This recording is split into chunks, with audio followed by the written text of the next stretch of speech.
It's no secret that The Walking Dead as a franchise has been on a pretty rapid decline over these last few years, especially with the releases of spin-offs such as Fear the Walking Dead, Tales of the Walking Dead, and even World Beyond. All of those were commercial flops. Really, the only one out of those that did kinda decent was Fear the Walking Dead, but regardless, all of the Walking Dead spin-offs up until now have been really bad, just straight up, just being honest with you. And that's specifically why I was never excited for the announcements of spin-offs such as Dead City, such as Daryl Dixon, and the Rick and Michonne spin-off. And even though I want to see those characters again, I didn't care for them because all we've gotten out of The Walking Dead lately has been, at least in my opinion, dog shit. But I gotta tell you, oh boy was I wrong, guys. I was very wrong. Just when I was starting to lose all hope in The Walking Dead, it has literally been restored almost back to its fullest from Dead City. I mean, it's really crazy to admit, but I loved Dead City. And yes, there were some spotty moments here and there. There was some things in the show that just fell back into the classic Scott Gimple bullcrap that we've gotten over all of these years, but I was willing to put that aside because what we got was 6 episodes that made me feel like I was back in the Walking Dead universe, like at its good moments. And I think that is what's so strong about the show. We have a character, Negan, who was in what is better known as some of the worst parts of The Walking Dead. As a matter of fact, I was just talking to a couple colleagues at work about this. A lot of people there stopped watching when Negan was introduced, and I think it goes to show that it wasn't necessarily Negan that was the actual problem. It was the way it was told. Because Negan is an incredible character, and I think they really did prove that here in Dead City. They brought an element to Negan that we haven't seen, an element that felt like real Walking Dead. I don't even know how to begin to describe that. I think where that feeling really lies is the feeling that these characters are just grounded in reality. Now, there are absolutely some moments in this season specifically where that isn't the case. There's a lot of moments that just felt a little goofy, a little Scott Gimple, like I already said, and I get that. We're going to get into that in a little bit. But overall, for the most part, the dynamics we saw between Negan as an individual and Maggie as an individual felt really grounded, and I love that. So no, if you're a member of the channel, and by the way, if you aren't, feel free to subscribe, but if you are, you'll know I didn't post an episode 5 review. I also didn't post a formal episode 6 review, and this is kind of that lumped into one, but really this is just a review of The Walking Dead, Dead City as a series overall. I figured at this rate, what's the point of doing 2 reviews when I could just make this video that I want to make anyway? Who cares? So Dead City follows Maggie and Negan making their way into New York to get Herschel back, which is Maggie's son, and it's revealed pretty early on that the reason they're going to New York to rescue Herschel is because an individual named the Croat, who was a member of the Saviors that was banished by Negan, is the one who took Herschel and is essentially using him as bait, which I gotta say, because we're gonna get into spoiler territory, so if you haven't seen the show, you might want to leave right now, but I thought that the twist at the end of the show, where it was revealed quite literally that the Croat and Maggie were using Negan as bait, was a little confusing because, like, that was kind of the point of the whole show, right? I'm gonna ignore that. I'm not even gonna think about that because there is a lot of little delicacies in there that made it a good plot twist. But in the end of the day, that's what the story is about. The Croat is using Herschel as bait to get to Negan. So the whole season, we follow Maggie herding Negan to the Croat. And of course, at the end, it's revealed that Maggie lied about some certain things to really get Negan to go. Ultimately, she knew that he was going to be the sacrifice to get Herschel back, which is fine. I mean, I get it. I have a lot of problems with Maggie because of it, but I do get that principle. It makes sense. If my kid was abducted by someone and I knew the other person wanted, I would use them as bait too. You know what I mean? Like, it's pretty logical to me. I'm not saying it's the worst thing ever or anything like that, but it's pretty interesting. And along the way, we also get some pretty interesting side characters. I'm looking at the Marshal. I'm looking at Ginny, even though I have a little bit of problems with her, which we're going to get into. We have Tommaso and his group of people, and we have some others, of course. And for the beginning of the show, at least the first couple episodes, I had a problem with all of them. I had a problem with the Marshal. I had a big problem with Ginny. I had a big problem with Tommaso and that group just on the first episode. But as we got to learn more about each individual's motives within the story, it became really clear that this was fleshing out to be something that is different from anything The Walking Dead has made up to this point. But in the same vein, it feels very grounded to that idea that this is a family of survivors. And I think that's what this show did really well. And yes, it's only 6 episodes, so they had just 6 episodes to develop a lot of these characters because they did have a pretty fairly large ensemble cast in this show. But I think with the time that they were allotted, it actually worked really well. And another thing that worked really well with the time allotted was the budget. You see, what sets this show apart from Tales, from Fear the Walking Dead, and from The World Beyond is its budget. This show, I'm pretty sure, had like $72 million or something like that. I don't know. Regardless, they had a lot more. Someone could correct me in the comments. They had a lot more than they typically do for a Walking Dead project. And the reason that that is important is because you could hire quality people to make a quality show. And that's what they did. Everything here is great. The writing I thought was good, even though there were some characters I didn't love or some little elements here and there. That's fine. I'm willing to suspend a little bit of disbelief for what could amalgamate to some really good writing. And that's where I have a problem with things like Fear the Walking Dead with them bringing back Troy. That is terrible writing. Even bringing back Madison is terrible writing, and there's no justification for it. It's just a cash grab. We all know that. But here, the moments that felt a little bit goofy or whatever, they came across as pretty intriguing nonetheless because the writing really compelled you. And that's why this writer's strike that's going on, and I'm not trying to make this a whole thing about that, I can make a whole other video about that, but that's why this writer's strike is so important. Having good writers on your crew is a make or break for the show. If you're not putting the money into a good writing team, you failed. Look at shows like Better Call Saul. That writing team is crack. That writing team made the best show ever. Same with Succession. Look at the writers on that. When you have talented people in the writer's room, it doesn't matter what the director does. And that's not to say that the director's job is inherently, not important, because it's extremely important. But where it really matters is on the page. You could even, I'll go this far because Look, I think what's going on with the actor strike is a whole other thing. I could get into that in another video, and I think actors deserve to be paid better too, fully. But just to make my point really clear, without incredible writers, you could have really good actors playing a really shitty role that just, look at Lenny James. Prime example, Lenny James. He's a fantastic actor, but he's given shit, so it doesn't matter. They could have put anyone in that position, and I honestly think we would have got something pretty similar. Now, I know that's a little crazy. I could see you getting your trigger fingers ready. I get it. The point I'm trying to make overall is we need to have good writers. We need to have good actors, but writers are the heart of the show. They're the heart of the story overall,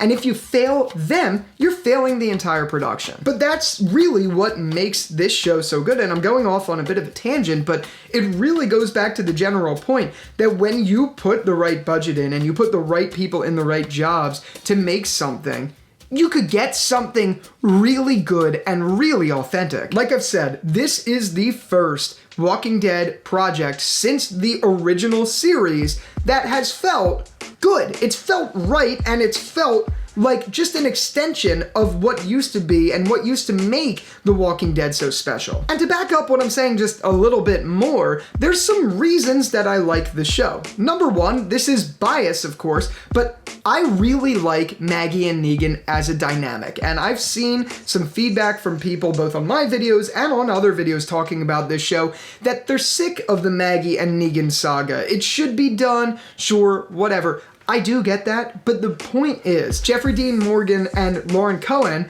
have a really good chemistry on screen, so to me, it does not matter if it's been outdone. I have a feeling if this show goes on for 6 seasons, and it's this way every season, then it would get old for me, sure, But right now, the story still feels compelling enough where it is believable that Maggie holds such a strong grudge on Negan, and it makes sense. And Negan even backed that up in the finale here, where he said, I don't blame you. He essentially said, you know what? You hate me.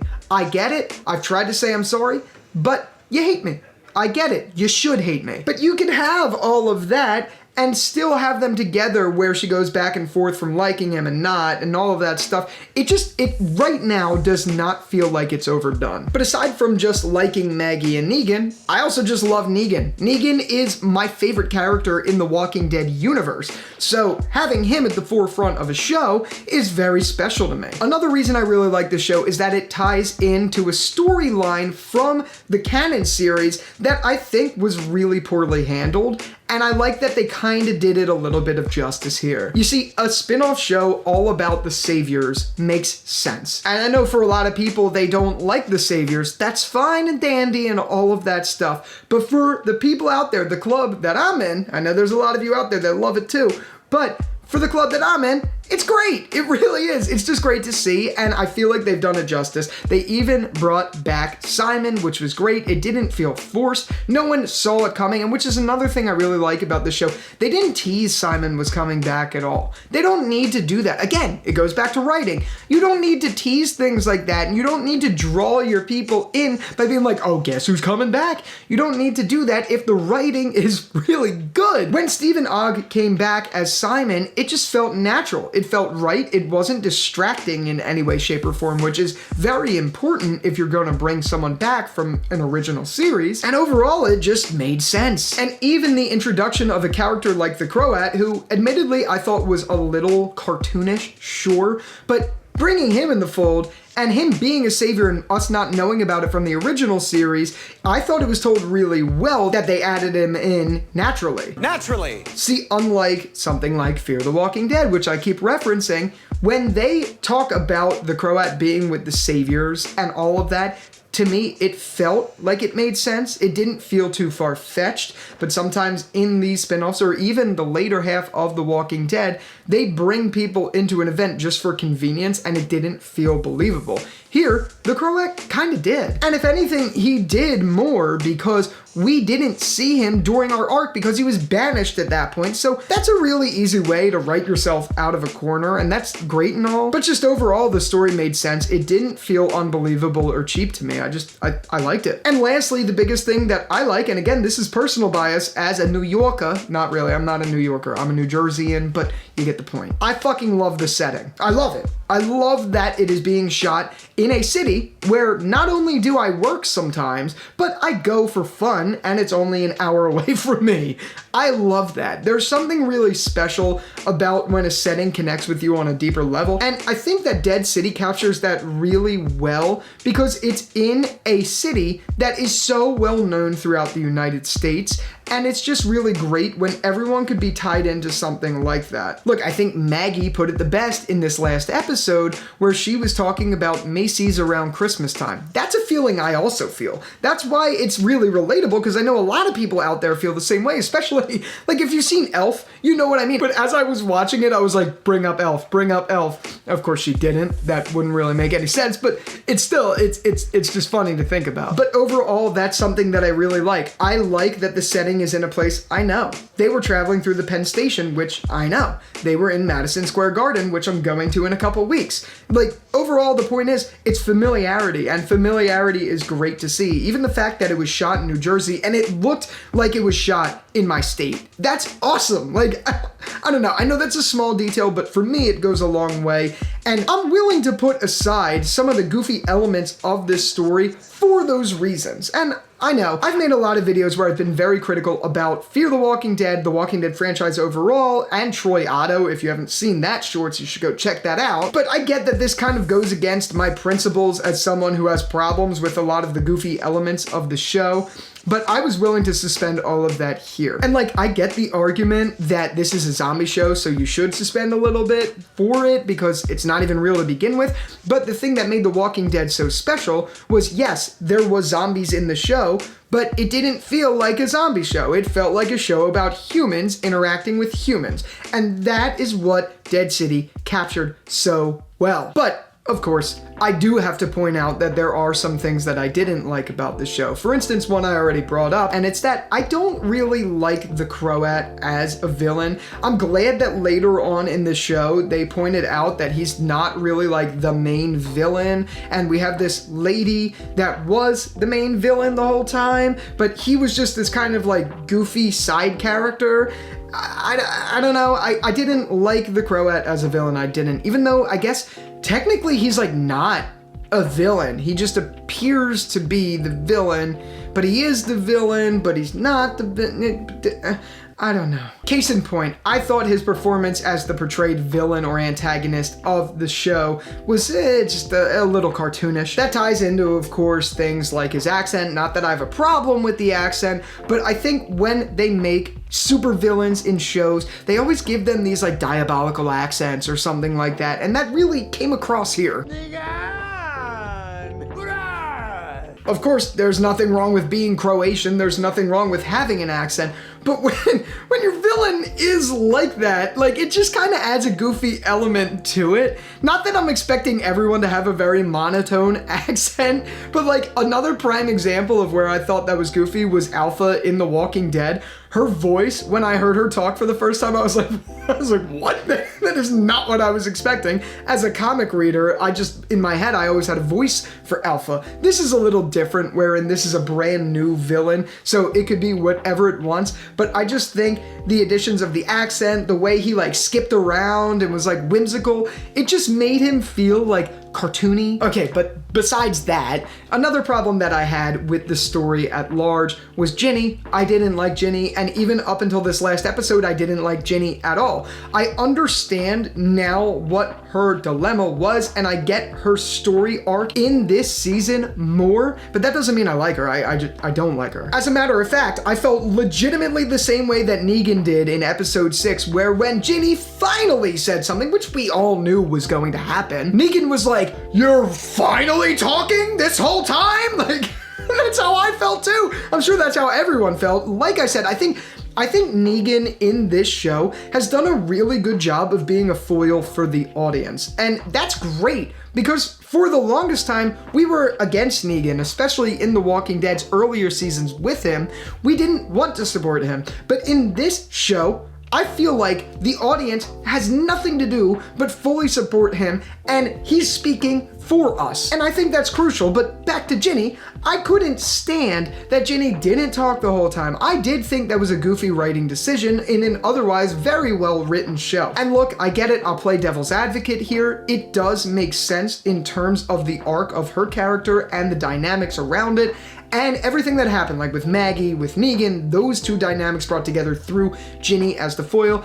It was good, I liked that, but I just don't like characters like that who are just teen angst, and that's how this felt, just on a different level, because she didn't even speak. And lastly, one of the other problems that I had with this season was, of course, we had a pretty large ensemble of support characters that were with Tommaso's group, whose name I don't remember. I know that the writers gave that group a name, I don't know it, but this fell into classic Angela Kang Walking Dead, where they introduced some pretty interesting characters for literally all of them to die. Like, I kid you not, that entire group got mowed down, yet somehow they survived in the apocalypse in Manhattan for 15 or so years, and just when Maggie and Negan show up, conveniently they all die.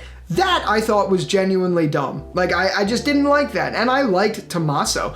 I thought Tommaso was a really good character. He was complex. I liked his girlfriend. I even liked Luther. I liked that group. I did. I wish we got to see a little bit more of them in the show. But no, we get introduced to them, and of course they need stakes high because Maggie and Negan aren't going to die, so some people do, so of course they all do. But yeah, I have a problem with that because I liked all of them, and I get that that's the point of The Walking Dead. People you like are gonna die, sure, fine, dandy, great, but come on, keep some of them around. And the last big problem I had with it, which again, by the end of the show, I didn't have too much of a problem with it, but for the episode I did, is the Marshal. The Marshal, who was just saved by Negan, automatically goes to try to arrest him, and then, of course, it's very predictable, the next episode he becomes on Negan's side, and he's like a good guy now, and it's just like, it's such a classic Walking Dead trope that it's just, I don't know. But I'll be honest, the way that story panned out, I don't have as strong of a feeling as I did at least when episode 4 aired, which I made a whole video about that and how I had a problem with the Marshal and all that, but I don't feel that way as much anymore because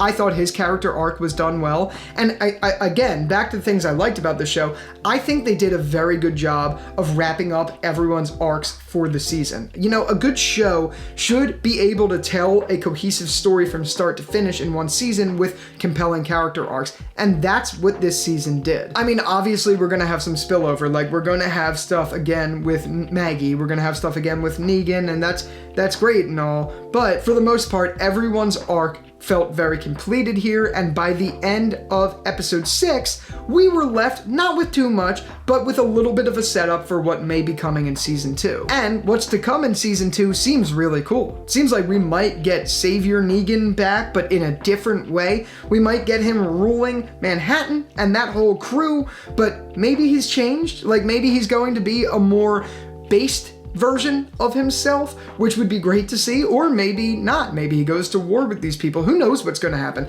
It ended in a way where Negan's decision wasn't really clear. It could go both ways. And Maggie's decision was not really clear either, even though it seems like she's just going to go back and try to save Negan or something like that. And I'm pretty sure she did say something like that in this episode about like how she couldn't put it to bed or whatever. I don't know. But overall, I really did like that everyone's arcs came full circle. And one arc that I didn't even get to mention, and I'm going to be brief on this because this video is going way too long, is Herschel. See, unlike every other casting of a child actor in the Walking Dead franchise overall, I actually really liked Herschel. I thought he was a very good teen actor. Not only was his acting good, but the way he was written was very good too. He didn't seem terrible. He was a little too grumpy at certain times, sure, but I did like him. It kind of felt like comic Herschel a little bit, even though we barely got to see comic Herschel, but it kind of felt like that a little bit, just a little bit more accentuated here, and I like that. I like they sticked a little bit to what made Herschel in the comics pretty unique in that he was very angsty. You get that here, and I like that. And overall, I liked his acting. I thought he did a good job, and that's great to see because pretty much every other kid actor in the Walking Dead franchise overall kind of sucks. And overall, my general point is, what's not to love? This show was just genuinely enjoyable. Yes, there were some goofy elements. Not every single thing has to be perfect in a show. The bottom line is, did I enjoy it? Yes, I enjoyed it a lot. This is one of the best things that came out of The Walking Dead in a very, very long time, and it feels so refreshing. It's a break from all of the bullshit we've gotten previously, and it's great to see. If I had to give this season a rating on the scale of Walking Dead projects, I'd put it at an S tier for the franchise, and look, that's crazy to say, I get it. But it's true, my enjoyment for this season was at an all-time high, just like how it was with some of the really pivotal seasons of The Walking Dead. And if a show could do that for me in 6 episodes with a really full-fleshed arc, I think it really succeeded, and I think this one is just revitalizing The Walking Dead overall. Do I still not love the ideas of all these spin-offs? Yes. I think the franchise needs a little bit of time to breathe, but overall, did I love this show? Absolutely. I really did. And if you haven't seen it, I don't know what you're waiting for. At this point, you've probably been spoiled the whole thing, but whatever. Regardless, I want to know what you thought about the show, so let me know down in the comments. Did you like it? Did you hate it? Were you somewhere in the middle? I can't wait to start a healthy conversation down there, and I look forward to seeing you back for other videos. I'm going to be doing videos on a ton of other stuff, so stay tuned for that and subscribe if you want to stay up to date. Like this video if you liked it, yada yada, all the things. I'm tired of talking, so until the next one, thank you so much for watching. Until the next one, I'll talk to you later. Peace out.